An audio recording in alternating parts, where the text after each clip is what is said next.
I got brain freeze.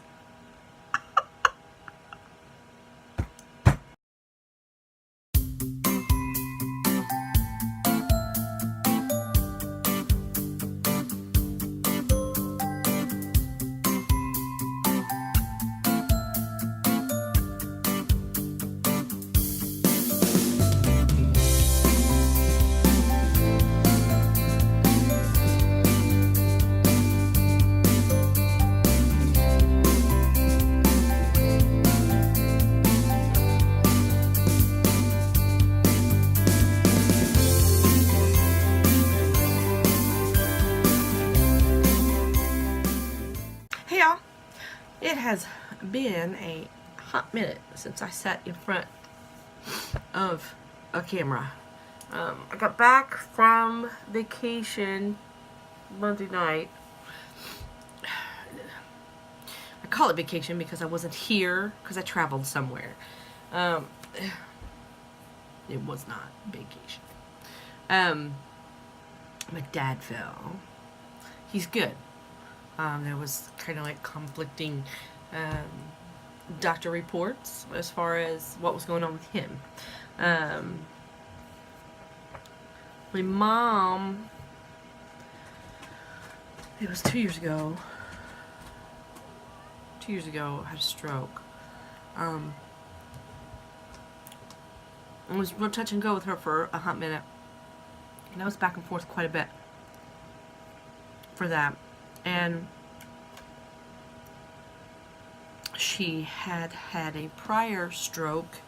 They wasn't sure when, from the results from the MRI. They found another site on her brain that basically presented itself as a stroke. And I think maybe possibly it was like a year before that. So like 3 years ago she had a stroke. And then like just boom, went down 2 years ago. And then as a result of that is vascular dementia. It's very hard to deal with. A lot of emotions.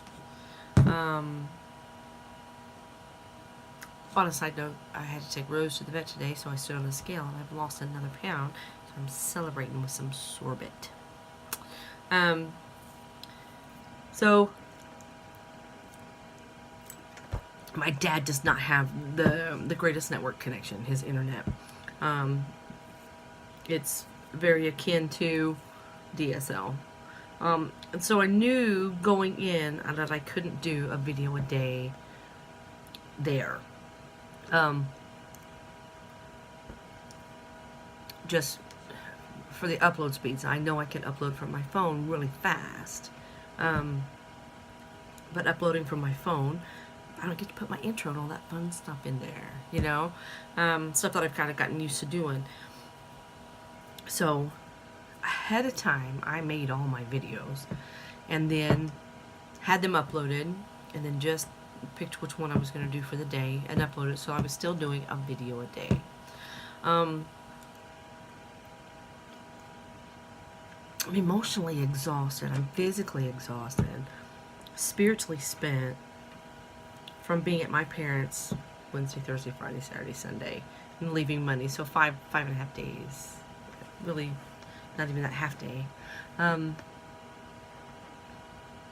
Because of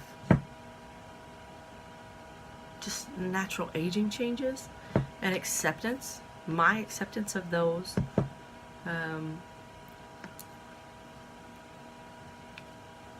My acceptance of those aging changes. Because you have to accept them. Because, you know, you can't. I don't know. It's hard, like, because I don't live there.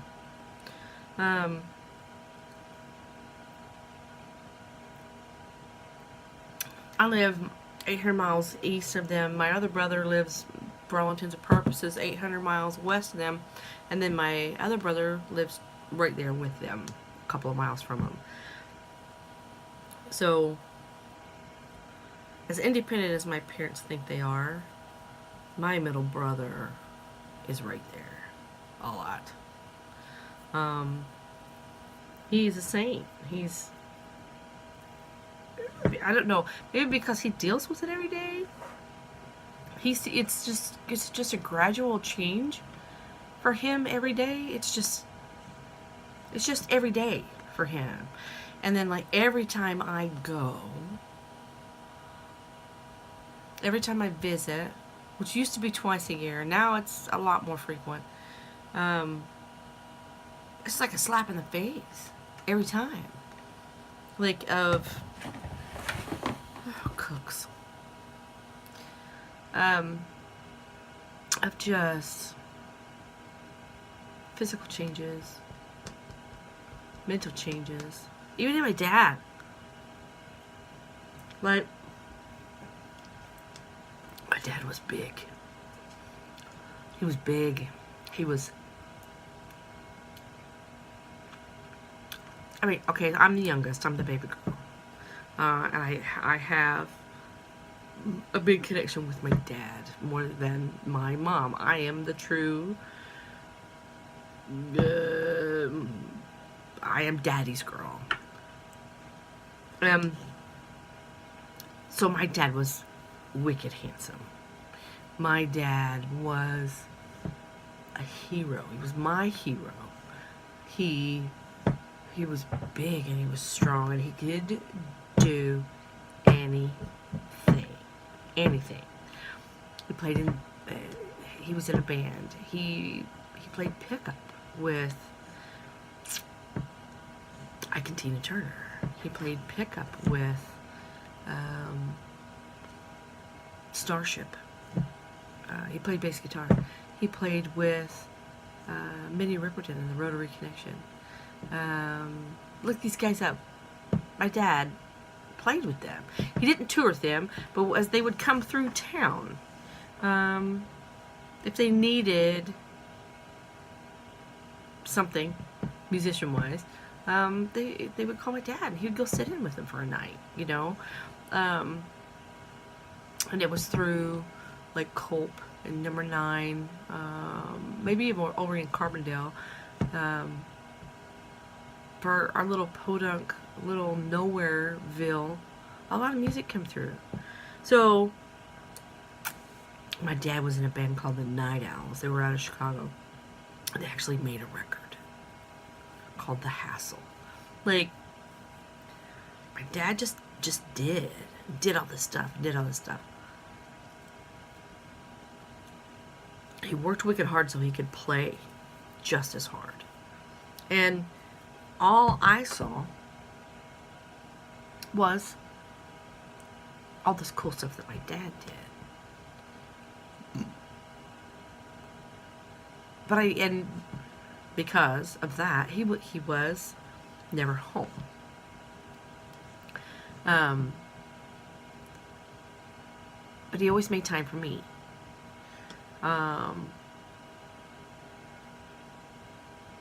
Because he always made time for me, even though he wasn't home a lot, I think there was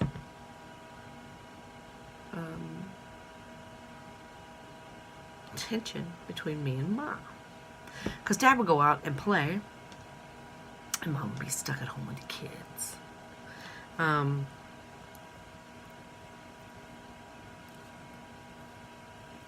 don't remember where I'm going with this.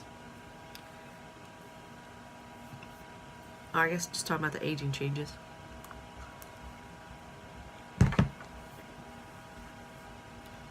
So when I go home and I see my superstar dad, he's so frail now, but he's 83, 4, 84.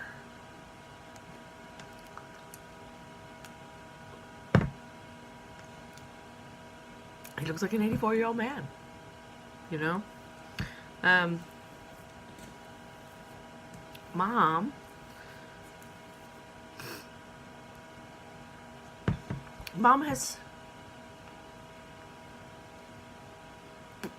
stop doing anything.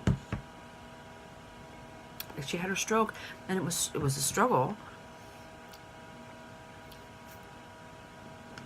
She couldn't walk. She was in just so much pain. And she just quit.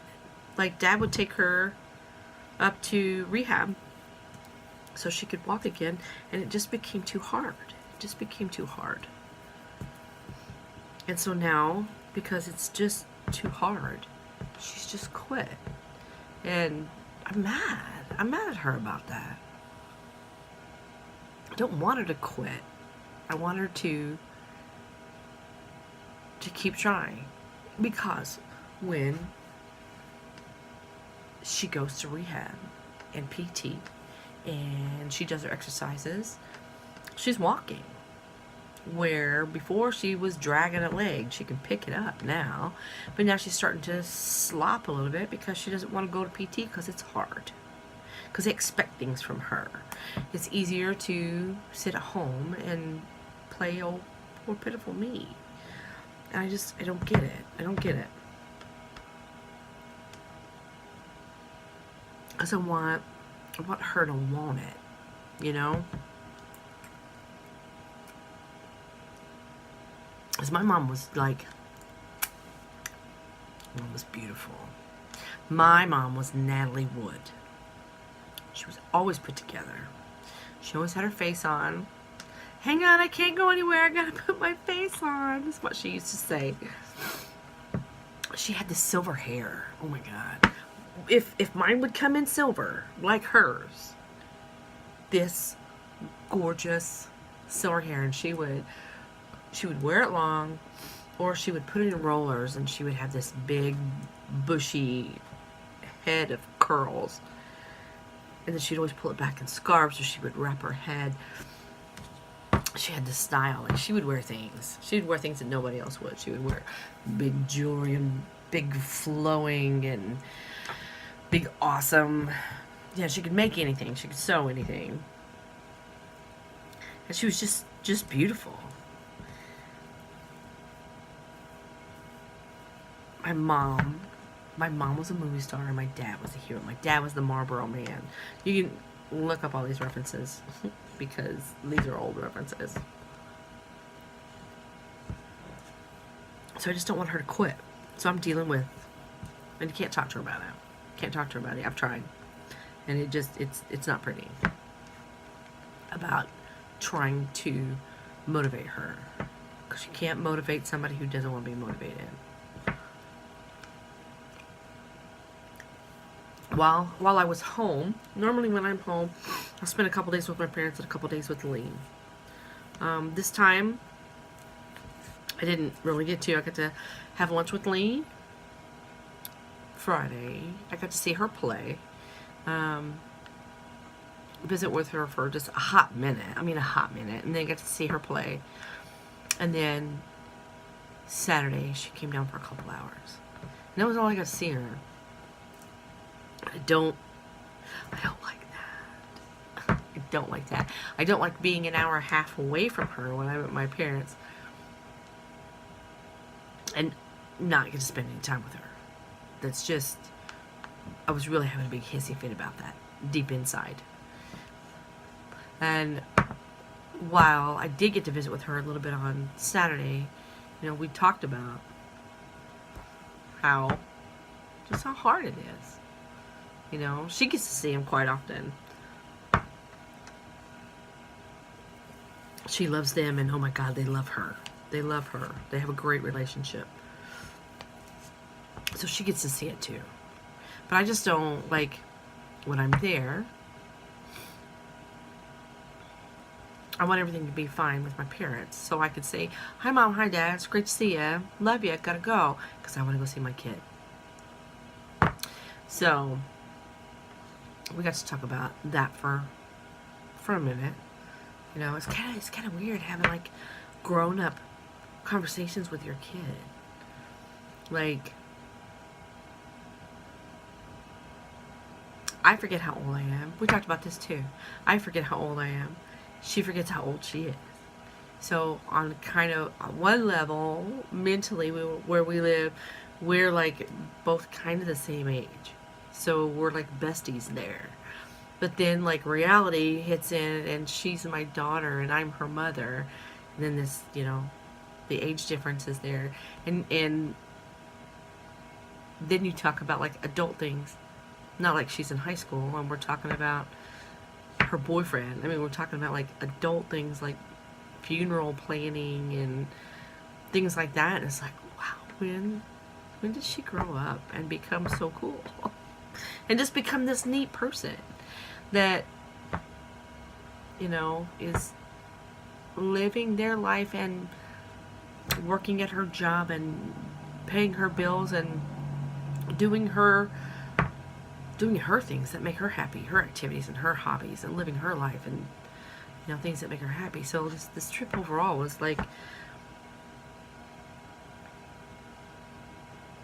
so hard and so eye-opening at the same time. So I don't know.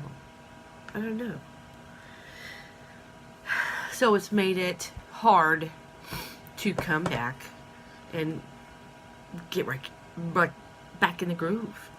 Back in the groove of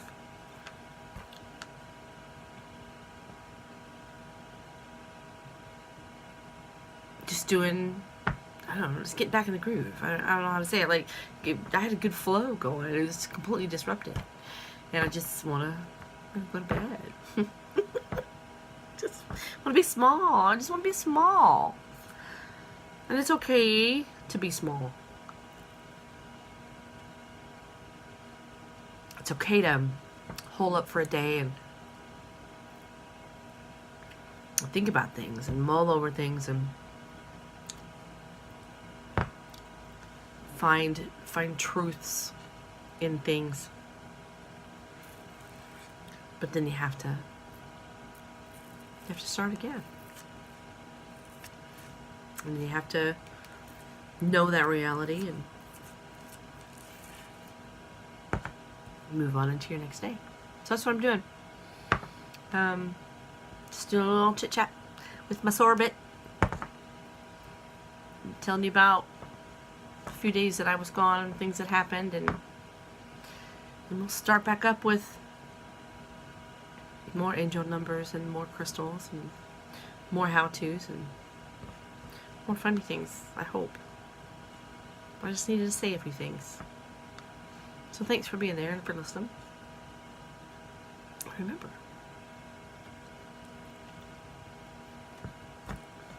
be peaceful and be kind. It's important. I'll talk to you tomorrow.